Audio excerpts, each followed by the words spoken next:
नमस्कार, मैं हूँ संजय शर्मा। आप देख रहे हैं 4 पीएम यूपी। प्रधानमंत्री जी 75 साल के हो गए, बहुत-बहुत शुभकामनाएँ, मंगल कामनाएँ। लेकिन बड़ा सवाल ये है कि उन्होंने तय किया था कि 75 साल के बाद टाटा बाय-बाय राजनीति को। क्या वो रिटायरमेंट में जाएँगे? अभय दुबे जी के संग इस 75 साल की राजनीति और भारतीय जनता पार्टी में चल रहे घमासान पर बहुत शानदार बातचीत की, आपको पसंद आएगी। 4 पीएम यूपी को सब्सक्राइब करिए, जॉइन करिए, चलते हैं अभय दुबे जी के पास। 4 पीएम न्यूज़ नेटवर्क में आपका बहुत-बहुत स्वागत है अभय दुबे जी। हमारे यशस्वी माननीय प्रधानमंत्री जी का आज जन्मदिन है, उनको लंबी उम्र की कामना करते हैं हम लोग, स्वस्थ रहें, प्रसन्न रहें। बड़ा सवाल ये है कि क्या आज मोहन भागवत के लिखे हुए लेख छपेंगे अखबारों में?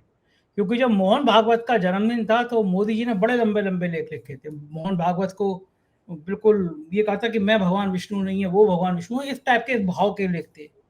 तो मुझे बड़ा इंतज़ार है कि अखबारों के संपादकीय अभी मैं देख नहीं पाया।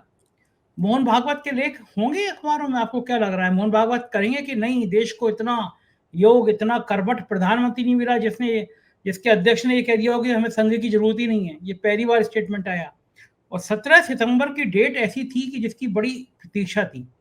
शांति से गुज़र जाएगी, कुछ सुगबुगाहट होगी। आज के दिन को लेके आपका क्या भविष्यवाणी है? देखिए, मुझे तो नहीं लगता कि मोहन भागवत नरेंद्र मोदी की प्रशंसा में कोई लेख लिखेंगे। मुझे नहीं लगता। नरेंद्र मोदी ने मोहन भागवत की प्रशंसा में लेख सारे देश के अखबारों में हिंदी और अंग्रेजी में छपवाए थे। दूसरी हुँ, भाषाओं में भी शायद अनुवाद होकर उनके लेखों का प्रकाशन हुआ होगा। लेकिन मोहन हुँ, भागवत इनकी तारीफ में लेख लिखेंगे या दत्तात्रेय हासबोले इनकी तारीफ में लेख लिखेंगे या कोई राष्ट्रीय स्वयंसेवक संघ का कोई बड़ा पदाधिकारी इनकी तारीफ में लेख लिखेगा, इसकी मुझे कोई संभावना नहीं दिखाई पड़ रही है। उसकी वजह ये है कि सत्ता का समीकरण जो 2024 से पहले था, वो उलट गया है पूरी तरीके से। अब नरेंद्र मोदी की तरफ से लगातार ये दिखाया जाता है कि वो राष्ट्रीय स्वयंसेवक संघ के कितने पैरोकार हैं, संघ से किस तरह अपने आप को जोड़ते हैं, उनका इतिहास, संघ का इतिहास एक ही है, संघ ही उनका जनक है, वगैरह-वगैरह इस प्रकार की बातें करते हैं। लाल किले से भी कर चुके हैं इस तरह की बातें और उसके बाद तो आप देखिए ये मोहन भागवत के जन्मदिन के ऊपर उन्होंने ये सब लिखा ही था, जो कि हम लोगों के सामने है। मैं तो पहले भी कह चुका हूँ 4 पीएम के मंच पर और आज फिर उस बात को थोड़ा दूसरे लहजे में दोहरा रहा हूँ और वो ये है कि संघ ने नरेंद्र मोदी का डेटा शीट खोल रखा है। एक एक्सेल शीट के ऊपर इसको डेटा शीट के तौर पे खोल रखा है संघ ने, जिसमें तरह-तरह के कॉलम हैं, जिसमें एक कुछ कॉलमों में लिखा हुआ है कि ये काम इनको बताया गया था, इन्होंने किया कि नहीं किया। मणिपुर वाला काम बताया गया था, पूरा नहीं किया। मतलब कई-कई तरह के इस तरह की चीज़ें लिखी हुई हैं और उनके आगे जिस तरीके से एक टीचर जो है वो अपने स्टूडेंट को नंबर देता है, उस तरह नरेंद्र मोदी को नंबर दिए हुए हैं। तो नरेंद्र मोदी का बही खाता तैयार है और वो नरेंद्र मोदी का जो बही खाता है, जब उसमें वो उसका उसका कुल मिलाकर जो उसका योगफल क्या निकलेगा, प्रधानमंत्री के नंबर कटेंगे ज़्यादा कि उनको नंबर मिलेंगे, ये बहुत सी बातों पे निर्भर करेगा और उसमें बिहार चुनाव शायद एक बहुत महत्वपूर्ण भूमिका अदा करेगा। अगर बिहार चुनाव में क्योंकि बिहार चुनाव में नरेंद्र मोदी ने निजी तौर पे अपने आप को दाँव पे लगाया है। अपनी देखिए बजाय इसके कि वो अ, एनडीए की एनडीए की 20 साल की सरकार की सफलताओं के आधार पर चुनाव लड़ते, उन्होंने अपनी माँ का प्रश्न उस चुनाव में उठाया। गया जी में जाकर पिंडदान करने का इरादा वो रखते हैं। दूसरे उन्होंने कल बिहार में भाषण देते हुए कहा कि अगर एनडीए सत्ता में फिर से आया तो 1 करोड़ नौकरियां देंगे। सोचिए आप, ये तो वायदा कभी नीतीश कुमार ने भी नहीं किया 1 करोड़ नौकरियां देने का, क्योंकि पूरे बिहार में 1 करोड़ नौकरियां हैं ही नहीं। अच्छा, ये नारा इस तरह की लफाजी है जिसपे जो बहरे को भी सुनाई पड़ जाएगी। जो पूरी तरीके से बहरा होगा, जिसको एक लफ्ज़ नहीं सुनाई पड़ता होगा, वो भी इसको सुन के वो भी जब उसके ऊपर उसके सामने बोली जाएगी तो समझ जाएगा कि लफाजी की जा रही है। क्योंकि बिहार में तो 1 करोड़ नौकरियां हैं ही नहीं। सरकार में कुछ लाख नौकरियां खाली ज़रूर पड़ी हुई हैं। जैसे 68,000 नौकरियां बिहार पुलिस में खाली पड़ी हुई हैं। इसी तरह हर डिपार्टमेंट में कुछ न कुछ अ, खाली पड़ी हुई हैं। तो सब जोड़ी घटाई जाएँगी तो 5-7 लाख, 10 लाख, 11 लाख, 12 लाख तो ऐसी कोई नौकरियां हो सकती हैं जो खाली पड़ी हों। अगर सरकार उन सारे पदों को भी भर दे तो 1 करोड़ तो बहुत होता है। 1 करोड़ के तो नज़दीक भी 50 लाख के नज़दीक भी चीज़ नहीं पहुँचेगी। तो इस प्रकार की लफाजी है वो, अपनी माँ के सवाल को पूरा उन्होंने उठा दिया। गया जी में पिंडदान करने की बात कर रहे हैं, तो उन्होंने, नरेंद्र मोदी ने बिहार के चुनाव में बहुत कुछ अपना दांव पे लगा दिया है। इंडिया गठबंधन ने भी बहुत कुछ दांव पे लगा दिया है, राहुल गांधी ने भी दांव पे लगाया है, तेजस्वी ने भी दांव पे लगाया है। तो बिहार में जिसे कहते हैं ना कि एक बड़ी जबरदस्त जद्दोजहद, बड़ी जबरदस्त राजनीतिक बड़ा जबरदस्त राजनीतिक युद्ध बिहार में छिड़ेगा चुनाव के तौर पर। उस पर सब कुछ तय होगा। अगर एनडीए इस चुनाव को जीत गया, उसने फिर से सरकार बना ली अपनी, मुख्यमंत्री कौन बनेगा ये तो अभी कुछ कहा ही नहीं जा सकता है एनडीए की तरफ से, तो शायद नरेंद्र मोदी को कम से कम इस मामले में मोहन भागवत का जो डेटा शीट है उसके ऊपर इतने नंबर मिल जाएंगे ताकि ये एक आध साल और सुविधापूर्वक प्रधानमंत्री बने रहें। अगर बिहार का चुनाव ये हार गए, जैसा कि हमारे मित्र विनोद शर्मा का कहना है, वरिष्ठ पत्रकार हैं बहुत, आप भी उनको अच्छी तरह जानते हैं, तब फिर ये इस सरकार की सीवनें जो हैं वो उधड़नी शुरू हो जाएंगी। और वो सीवनें एनडीए गठबंधन के भीतर भी उधड़ेंगी, राष्ट्रीय स्वयंसेवक संघ से उनके संबंधों के संदर्भ में भी उधड़ेंगी और भारतीय जनता पार्टी के भीतर भी उधड़ेंगी। देखिए, भाजपा में एक छोटा मोटा गृह युद्ध छिड़ा हुआ है, हम सब लोग जानते हैं। अभी अभी नितिन गडकरी ने एक दिन पहले ही तो बयान दिया है कि बाकायदा कोई है जो अपना धन खर्च करके उनके खिलाफ कुप्रचार कर रहा है, उन्हें बदनाम करने के लिए पैसा खर्च किया जा रहा है उन्हें कुप्रचार करना। तो कौन चाहेगा मतलब नितिन गडकरी के खिलाफ कुप्रचार करने में कौन करेगा? इससे पहले वो कह चुके हैं कि भाई हमारे 3.5 लाख वोट हमारे लोकसभा निर्वाचन क्षेत्र के जो हमारे समर्थक वोट थे वो काट दिए गए, यानी उनको हराने की साजिश भी बाकायदा चुनाव में की गई। वो हार नहीं पाए, अब वो फिर से मंत्री बन गए हैं। तब फिर उनके बेटे के खिलाफ एक मुहिम चलाई जा रही है, एक जनहित याचिका डाल दी गई कि एथेनॉल ब्रांडिंग जो पॉलिसी है, एथेनॉल ब्रांडिंग पॉलिसी गलत है, उससे नुकसान हो रहा है, वो जनहित याचिका भी डाल दी गई। अब सुप्रीम कोर्ट ने, मेरे ख्याल से याद पड़ता है कि सितंबर के शुरू में ही उस जनहित याचिका को खारिज कर दिया था और डांट भी लगाई थी उनको करने के लिए। तो वो इस पूरे महीने सुप्रीम कोर्ट का बड़ा दबाव रहा है सरकार के ऊपर, और वो दबाव नितिन गडकरी के खिलाफ जो साजिश की जा रही थी जनहित याचिका के रूप में, उसको खारिज करने से ही वो दबाव शुरू हुआ। 4 बड़े फैसले आए हैं आज इस महीने सुप्रीम कोर्ट के सरकार के खिलाफ। एक तो नितिन गडकरी वाला फैसला आया है, वनतारा वाला फैसला आया है जो सीधे सीधे सरकार द्वारा, और वक्फ वाला फैसला आया है, और SIR वाला फैसला आया है। 4 फैसले आए हैं बड़े, और चारों फैसले जो हैं वो सरकार के ऊपर लगाई गई 4 चपत्तें हैं। तो सरकार अपने आप को दिक्कत में महसूस कर रही है। नरेंद्र मोदी की समझ में नहीं आ रहा है कि भाई विदेश नीति के मोर्चे पे तो कामयाबी मिल नहीं रही है। ट्रंप साहब जो हैं वो हर कदम पे इनको धोखा दे रहे हैं। धोखा क्या दे रहे हैं? हर कदम पे बता रहे हैं इनको कि हम तुम्हारी कोई हैसियत नहीं समझते। हर कदम पे वो पाकिस्तान के साथ में हेलमेल दिखा रहे हैं ट्रंप साहब। इन्होंने 2 लॉबीइस्ट रख छोड़े हैं वहां पर, और सुनते ये हैं कि उनको बहुत बड़ी कीमत पर हर महीने उनको बहुत, शायद मुझे उस रकम के बारे में ठीक नहीं पता है, लेकिन वो रकम बड़ी जबरदस्त है, मतलब जो है वो उनको पैसे भारत सरकार दे रही है।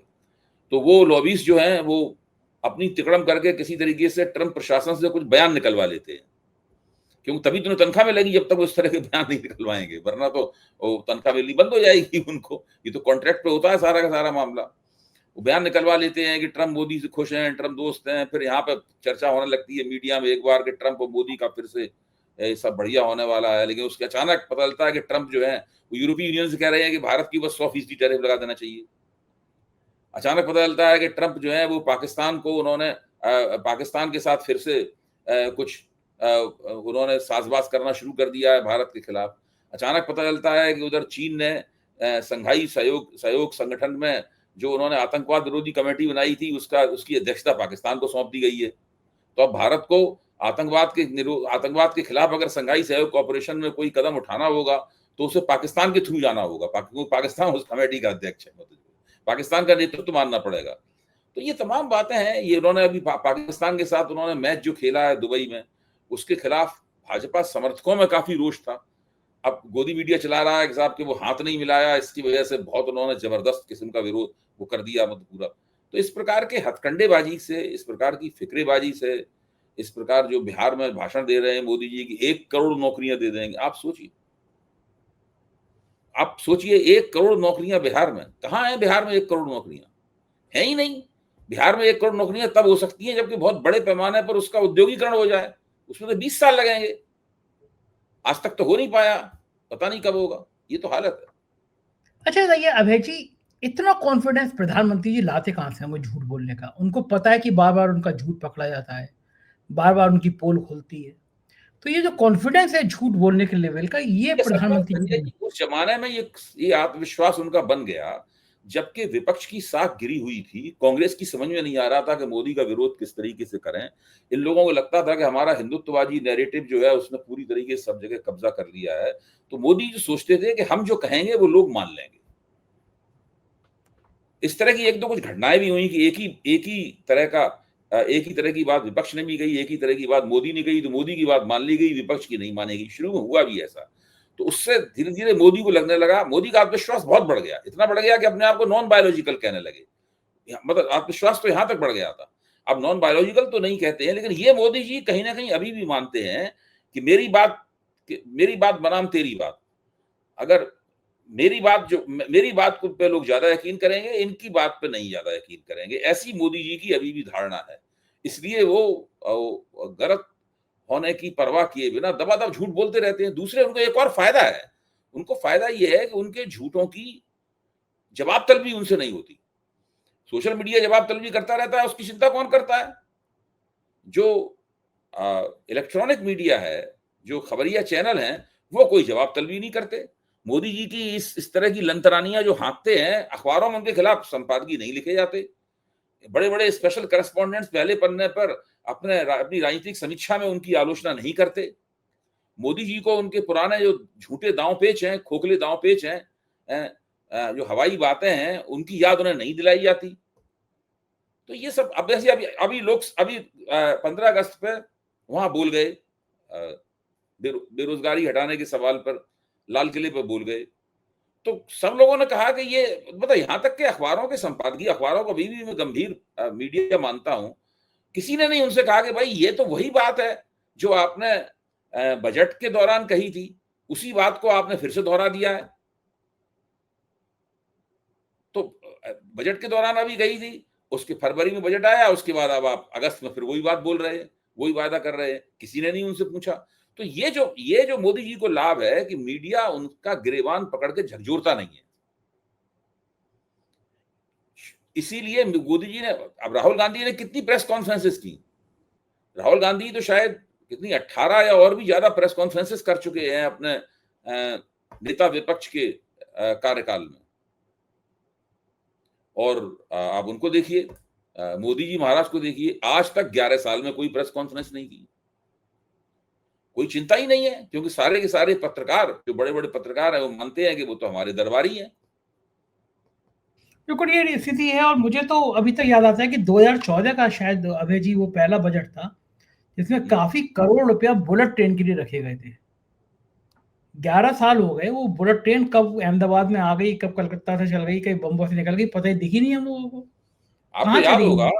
आपको याद होगा कि अभी ये जापान गए थे चीन जाने से पहले, तो जापान में इन्होंने बुलेट ट्रेन में यात्रा की, उसकी तमाम यहाँ पे हिंदुस्तान में तस्वीरें भी आई और तमाम वो मीडिया पे दिखाया भी गया। तब भी किसी ने से सवाल नहीं पूछा कि जापान की बुलेट ट्रेन में तो आप यात्रा कराए, हिंदुस्तान की बुलेट ट्रेन में कब यात्रा करेंगे और दूसरे कब यात्रा करेंगे इसमें? आप देखिए ना, 11 साल से बुलेट ट्रेन का झांसा दे रहे हैं पूरे देश को। कहीं दूर दूर तक बुलेट ट्रेन का आता ही पता नहीं है।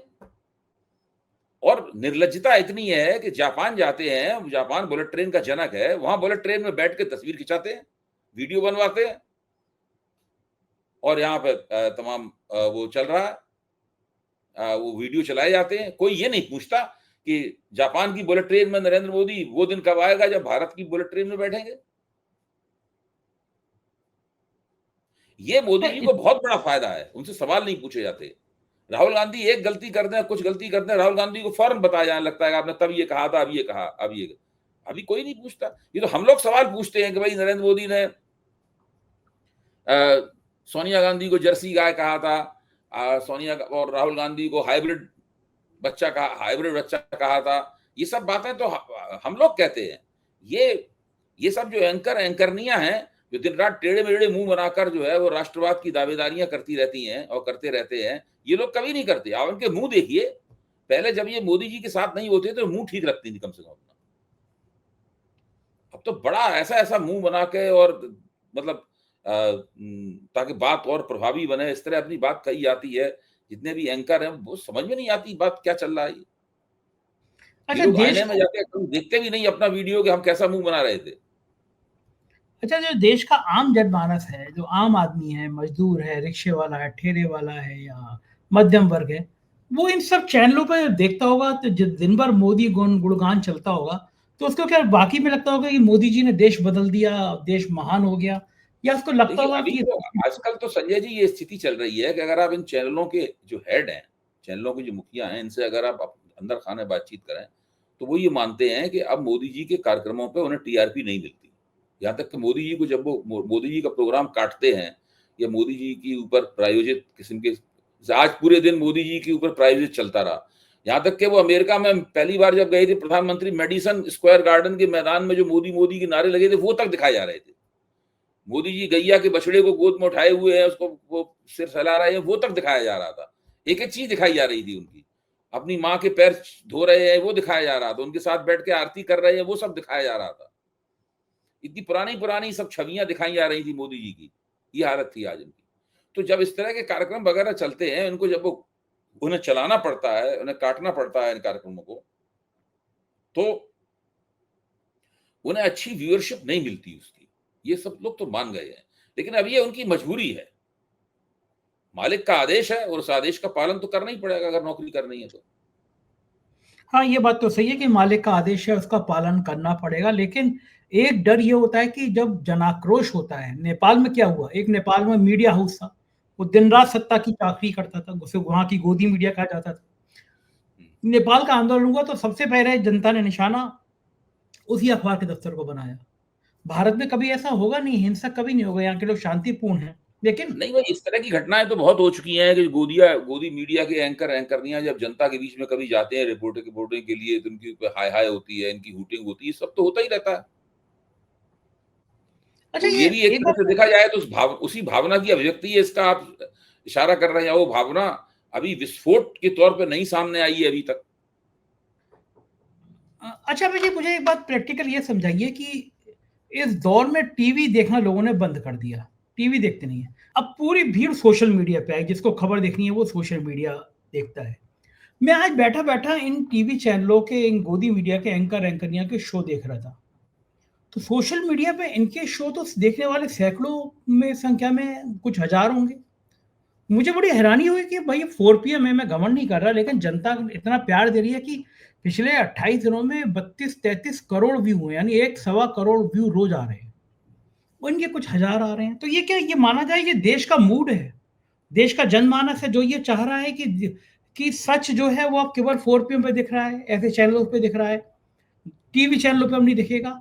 तो ये किस तरह से हम आपको प्रभाषित करेंगे इस बदलते संजय हुए जी, रूप? परिस्थितियां निश्चित रूप से बदल रही हैं। लोगों की मतदान करने की प्राथमिकताएं बदल रही हैं। जिनकी पूरी तरह नहीं बदली हैं वो उन पर दोबारा पुनर्विचार कर रहे हैं कि हम पिछली बार हमने किसी को भी वोट दिया हो, इस बार हम नए सिरे से सोच के वोट देंगे। मैं ये नहीं कह रहा हूं कि उन्होंने निर्णय ले लिया है, क्योंकि अभी लोकसभा चुनाव बहुत दूर है। तो वो प्राथमिकताएं लोग कवर तो कस रहे हैं लोग। मैं नहीं समझता कि जिस तरह की सरकार चल रही है और सरकार की जो जबरदस्त गवर्नेंस संबंधी विफलताएं हैं, विदेश नीति के अंदर विफलताएं हैं, उड्डयन मंत्रालय की जो विफलताएं हैं, गृह मंत्रालय की जो विफलताएं हैं, अर्थ मंत्रालय की जो विफलताएं हैं, ये सब विफलताएं अंधों को भी दिखाई दे सकती हैं। और भारत का मतदाता इतना बेकार, मूर्ख और दब्बू नहीं है कि उन विफलताओं के बावजूद भी जो टीवी पर चलाए जाने वाले प्रायोजित कार्यक्रम हैं उनमें नरेंद्र मोदी को देखकर फिर से उनको वोट दे देगा।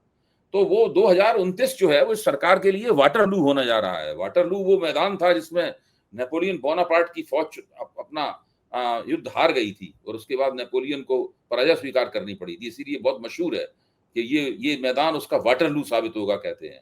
तो 2029 का चुनाव नरेंद्र मोदी के लिए वाटरलू साबित हो सकता है, बशर्ते 2029 तक प्रधानमंत्री के पद पर टिके रहे, क्योंकि जैसा कि हम पहले ही कह चुके हैं कि मोहन भागवत ने उनकी डेटा शीट खोल रखी है। अच्छा, आज के दिन जब वो 75 साल के पूरे होंगे, तो आपको क्या लगता है मुरली मनोहर जोशी, लाल कृष्ण आडवाणी, इनके मन में क्या ख्याल आएगा कि 75 साल के हो गए, आइए हजूर, स्वागत है आपका परामर्श भाई मुरली मनोहर जोशी ने तो अभी राष्ट्रीय स्वयंसेवक संघ के एक कमराबंद कार्यक्रम में एक वो किया था, पावर पॉइंट प्रेजेंटेशन किया था, जिसमें अमर्त्य सेन वगैरह का हवाला देते उन्होंने बताया था कि इस सरकार ने अर्थव्यवस्था के नाम पे जो दावेदारियां कर रखी हैं वो कितनी फर्जी हैं। मुरली मनोहर जोशी तो अभी इनको धुआं उड़ा चुके हैं राष्ट्रीय स्वयंसेवक मोहन भागवत के सामने खड़े होकर, और वहां मौजूद संघ का एक एक पदाधिकारी और एक एक जो कार्यकर्ता स्वयंसेवक जो भी हो वो सब सहमत था मुरली मनोहर जोशी से। ये तो खतरे की घंटी है। वो तो है ही खतरे की घंटी, में बता रहा हूँ। डेटा शीट, मेरी बात पर नोट कर लीजिए, डेटा शीट खुली हुई है, उसमें बाकायदा रोज कोई किसी महत्वपूर्ण व्यक्ति को वो दे रखा है मोहन भागवत ने काम कि भाई इनका ये नंबर इसमें काट लो, ये नंबर जोड़ दो, आधा नंबर दे दो, आज चलो 2 नंबर दे दो, कल 2 नंबर दिए थे आज 3 घटा दो, ये सब चल रहा है इनका। तो ये मुझे लगता है कि मोदी जी का कहीं ना कहीं अहंकार जो था वो गड़बड़ा गया थोड़ा सा। अगर संघ से शुरू से बना के रखते, पहली बात तो ये है कि मैं ये नहीं मानता कि इनका कोई अहंकार था। ये सब जो शेखीखोर का कोई अहंकार नहीं होता है, जो आदमी डींगे मारता है उसको कोई अहंकार नहीं होता है। अहंकार, स्वाभिमान उन लोगों का होता है जो थोड़े से गंभीर होते हैं, जिनके अंदर कुछ तत्व होता है उनकी शख्सियत में, सब्सटेंस होता है, उनका होता है अहंकार। अहंकारी व्यक्ति भी कोई आसान व्यक्ति नहीं होता। ये तो कोई अहंकार, सत्ता में बने रहना हर हालत में। अगर उनको लगे कि भाई किसी आदमी के चरण धो के पानी पीने से सत्ता में बना है तो वो करने को तैयार है। इनका कोई अहंकार नहीं है। इसलिए मैं पहले भी कहता था, आपको याद होगा 2024 से पहले मैंने कई बार कहा है कि मोदी जी अगर उनको बहुमत नहीं प्राप्त हुआ तो गठजोड़ सरकार चलाएंगे। सब लोग कहते थे कि वो गठजोड़ 56 इंच का सीना है, वो आदमी गठजोड़ सरकार नहीं चलाएगा, तब भाजपा को किसी और नेता को लाना पड़ेगा। हाँ, मोदी खिसियानी हंसी हंसते हुए आए और वहां पर जाकर गठजोड़ और कहने लगे कि हमारी एनडीए की सरकार है। एक ही दिन के अंदर पलट गए थे। जो आदमी 400 से ऊपर का दावा करता था, जैसे ही उसे बहुमत उसने खोया, तुरंत कहने लगा हम एनडीए की सरकार के मुख्य प्रधानमंत्री हैं। उसे हर हालत में प्रधानमंत्री बने रहना है भाई, ये उसका काम है। उसका ये मतलब नहीं है कोई कि वो जैसा उसने पहले डींगे मारी थी, अगर उन डींगों पे खरा नहीं उतरा है तो वो इस्तीफा दे देगा, कहेगा नहीं, जब तक हमारे 400 पार नहीं आएंगे हम प्रधानमंत्री की शपथ नहीं लेंगे। ऐसा थोड़ी ना है। तो अच्छा, डर तो इनको भी लगता होगा कि पार्टी के अंदर गडकरी हैं, शिवराज सिंह चौहान है, योगी आदित्यनाथ हैं, ये सब पैरेलल खड़े हो रहे हैं।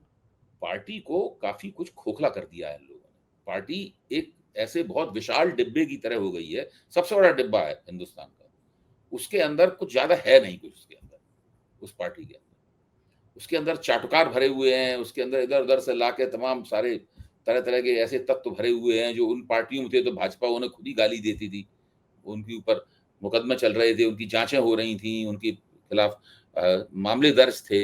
ऐसे ही लोग तमाम भरे हुए पार्टी में। इस पार्टी में कोई दम है?